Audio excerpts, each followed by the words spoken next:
What's good? It's Woog. This should be interesting. We've got Emanuel Navarrete, 37 wins and 1 loss, defending his newly earned WBO junior lightweight title against Oscar Valdez, 31 wins and 1 loss. And Oscar Valdez is a former WBO featherweight champ, 126, and he's a former WBC 130-pound champion, whereas Emanuel Navarrete is a former WBO junior featherweight champion. That's 122, and he's a former WBO featherweight champion, 126. So this is actually the third division that Navarrete has held the belt. Hasn't been unified in any of those divisions, but has held the WBO belt at 122, 126, and now 130. And I said that this is a very interesting matchup because something's got to give. You've got the Avalanche, that is Emanuel Navarrete, who's got an unreal work rate, who just kind of starts just moving downhill to where he puts you on the proverbial, or as I like to call it, the treadmill from hell, to where the pace ends up drowning the opponent, essentially. Like, I, like many, got my first good look at Emanuel Navarrete when Isaac Dogboe was a 122-pound champion and Navarrete was challenging for his title. He ended up beating the hell out of Dogboe, especially in the second half of the fight, to take the belt from Dogboe. They ended up having a rematch, and then the beating was even worse in the rematch, and for the same reasons. It's because Dogboe's looking for space to operate so he could jump in and out. Emanuel Navarrete at a certain point, because of his physical dimensions, like for 122, he had an insane reach. Navarrete had a Terrence Crawford, or rather Errol Spence length reach, 72 inches down at 122. So he ended up beating Dogboe even worse in the rematch and ended up stopping Isaac Dogboe in the rematch in the 12th and final round. So it's like Isaac Dogboe had to endure the beating over the course of several rounds, and he got stopped at the end. Kind of the worst of both worlds. But yeah, Emanuel Navarrete, he was a very fun fighter to watch at 122, and then he went up to 126. He beat the likes of Ruben Villa, Christopher Diaz, Joet Gonzalez, and then he had one more fight at 126, and that was against Eduardo Baez. And I have to be honest with you, I haven't liked how Emanuel Navarrete has looked since that fight against Joet Gonzalez. I didn't like how he looked against Eduardo Baez. To me, Navarrete was losing the early rounds, which, you know, he often does. He does that sometimes, but it was the way that he was losing those rounds where it just seemed like he wasn't as, not that he wasn't crisp with his punches, but he just wasn't getting out of the way of anything. And he looked a little bit slow to react. And Eduardo Baez looked like he was the cleaner boxer. Everything changed in the 6th round when Emanuel Navarrete hit Baez with a beautiful body shot and ended up knocking him out with a body shot. To me, I was looking at those early rounds like, damn, is Navarrete about to get upset by Eduardo Baez? But no, Navarrete pretty much pulled it off. And then he fought Liam Wilson in his 130-pound debut, where Liam Wilson badly knocked Navarrete down. In the middle rounds, I thought Navarrete was about to get stopped in devastating fashion. You look at the way he got knocked down and the way that he got back up. I was very concerned for Navarrete in that one. He ended up stopping Liam Wilson in the 9th round because he has this way of just putting his foot on the gas. And because of how long his arms are and how much punch volume he can output, he starts hitting guys with punches that are coming from angles that no trainer would advise you to throw punches from some of these angles. Like, he'll kind of throw like over the top. He'll throw a scooping shot where his legs look like they might be out of position. And even when he throws that punch, he'll throw another punch behind that. It's almost like, you know how Joe Joyce, when he really gets rolling, just starts putting punches together, and you're like, is he even thinking about where he's placing these shots in some of these cases? Well, Navarrete's kind of like that, except the dimensions are way different physically, and the way that he's positioning his feet are sometimes with a wider stance and then sometimes with a more narrow stance, but it's all punches all the time coming from Navarrete. So even if you're hitting him cleanly, it's like you might hit him with 1 to 2 punches, but then he'll hit you with like 4 to 6 punches in return. But now he's going to be facing Oscar Valdez, who, yes, the visual of Valdez getting cleanly outboxed by Shakur Stevenson, I'm sure is still fresh within people's minds.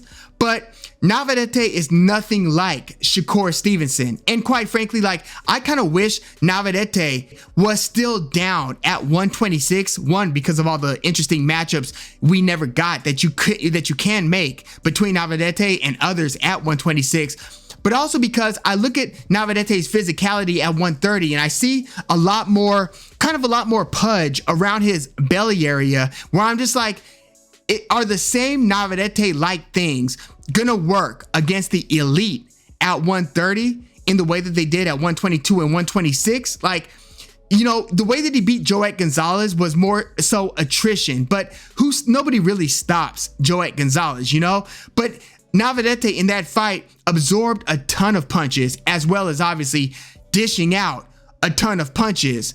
But with Oscar Valdez, again, Navarrete doesn't have the same skill set of Shakur Stevenson.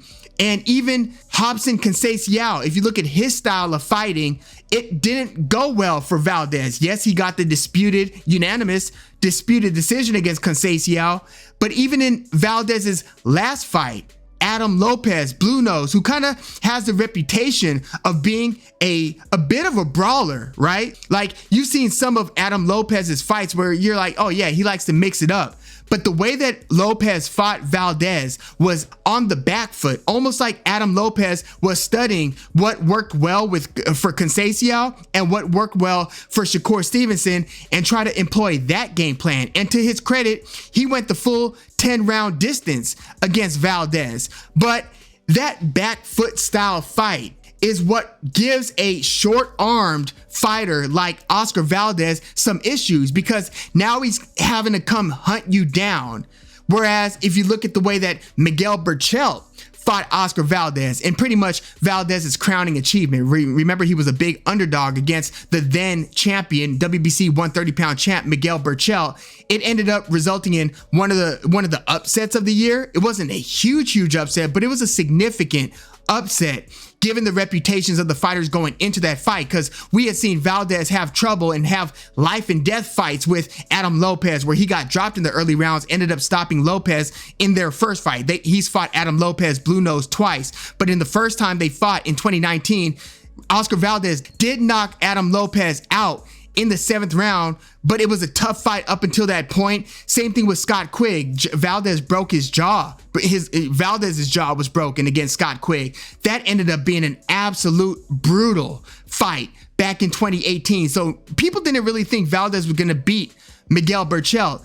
Ends up having the best performance of his career pretty much. Ends up scoring one of the knockouts of the year against Miguel Berchelt. But Berchelt is one of these fighters that kind of barrels forward. He's not fighting on his back foot like Stevenson, Conceição, or like Lopez did in the rematch. And I tend to believe, when I size up Emanuel Navarrete versus Oscar Valdez, that Navarrete has a little more Berchelt in him than he does those other guys who are moving around the ring, making Valdez come find them. And not like Shakur Stevenson was running from Valdez. Shakur Stevenson very much held his ground and just kind of boxed Valdez's ears off while making him miss. Adam Lopez was moving around a lot more, and it was actually a lot more kind of negative style than Shakur Stevenson was against Valdez. But Navarrete is going to be coming forward. Like, you don't have to go find Navarrete. He's going to be in your face, throwing sometimes 6 punches at a time, sometimes 4, sometimes 8. Like, there really is no ceiling to how much output Emanuel Navarrete can give you. I feel like, you know, it's interesting. Valdez is a slight favorite in this fight. I thought that they were going to give Navarrete the betting edge in this one, just because, you know, he has, you know, just earned a belt in his 3rd division. He hasn't lost since like very early in his career, before he even scooped up his first belt at 122. So I thought that Navarrete was going to be the betting favorite, but no, they have Valdez as the betting favorite. And here's the thing. Valdez is now in his 30s, and he has been in some pretty tough fights. Like, he for a while was one of the only 2 or 3 guys to have beaten Miguel Mariaga. He beat Mariaga back in 2017. He beat Evgeny Gradovic. You guys might remember him. He won like a lesser belt. He being Valdez won a lesser belt against Gradovic back in 2016. Finished Gradovic in the 4th round, but Gradovic, as I saw it, was an aging fighter by that time. Gradovic's only loss at that time that he fought Valdez was against Lee Selby. But Navarrete is going to be coming forward. Valdez is now 32 and does have, some wear and tear. And, just before this Adam Lopez fight, he was battling injury. So what is Navarrete going to basically drown Valdez, or is Navarrete's come forward, high volume, almost with reckless abandon, letting your hands go style, gonna actually play into the hands of Oscar Valdez? I tend to think a little bit more of the latter. Now, we've seen Valdez kind of get reddened up. He gets red in a lot of his fights as he starts absorbing some damage. Even Adam Lopez kind of looked like he was, that Valdez was getting a little tired against Lopez. But again, Lopez was moving a lot in that fight.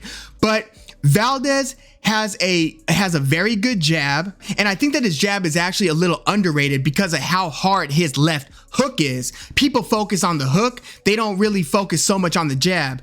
Valdez has an improving right hand, but I wouldn't take that right hand to the bank. I mean, if you're in the pocket with him, he could hit you with it, but he's really looking to load up on that left hand. So again, nice jab, very vicious left hook, and Navarrete, he's just in your face too much not to get caught cleanly by Oscar Valdez. And if you look at Navarrete's opponents, who really possesses and packs the punch that Oscar Valdez does? It's not Liam Wilson, and Liam Wilson, again, came this close to stopping Navarrete.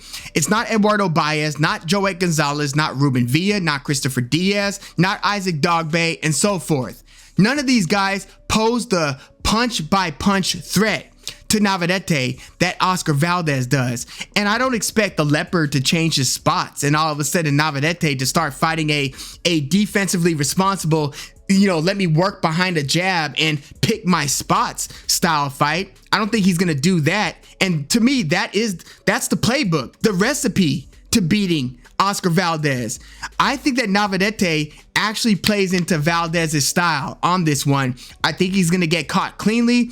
The question is, can Navarrete take Valdez's punch and keep on rolling forward and creating that avalanche of activity to where Valdez becomes overwhelmed and maybe it starts getting backed up against the ropes to where Navarrete starts doing Navarrete-like things to Oscar Valdez, maybe hurts him, maybe drops him, perhaps even stops him. I don't see that happening here. I see Oscar Valdez being the cleaner puncher of the two. Look, I see Navarrete walking into jabs. Yes, Navarrete's got a significant reach advantage. Again, Navarrete basically has a long welterweight, and I mean like longer than most welterweights, like Danny Garcia, Keith Thurman, Sean Porter. They don't have Navarrete's reach. Errol Spence has Navarrete's reach, but again, he has it now at 130.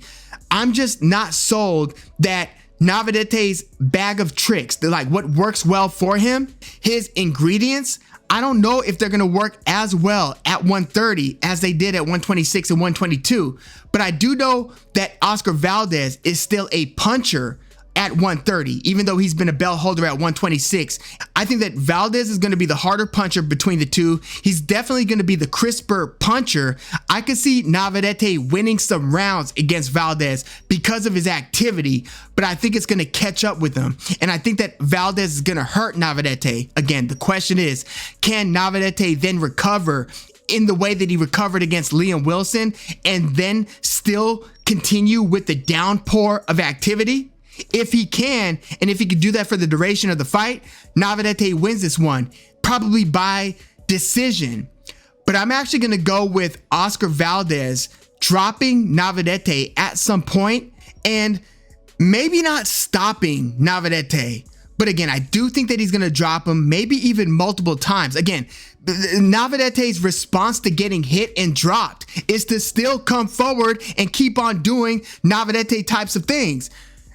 I think Oscar Valdez is going to drop him maybe multiple times, but I'll give Navarrete, I'll give him the respect of durability and saying that he's going to, can Vaquero be stopped by Oscar Valdez?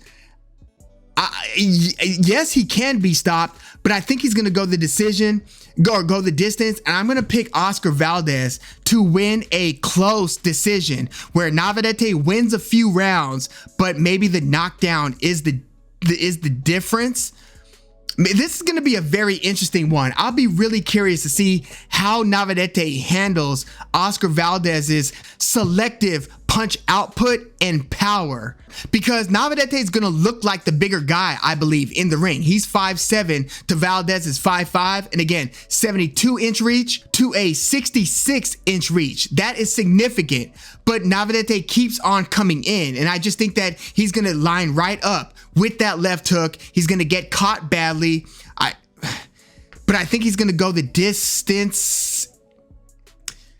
Does he win enough rounds though against Valdez because of his punch volume and his overwhelming activity? I'm going to go Valdez pulling off a close, maybe even split decision win against Navarrete. And if Valdez loses his fight, this might be close to his last stand. Again, 32 isn't super old, but Valdez, he's been through a lot in the ring. Even in his last fight against Adam Lopez, again, Oscar Valdez won via unanimous decision, but Adam Lopez was, again, having a lot of success being a boxer puncher, a very selective boxer puncher against Oscar Valdez.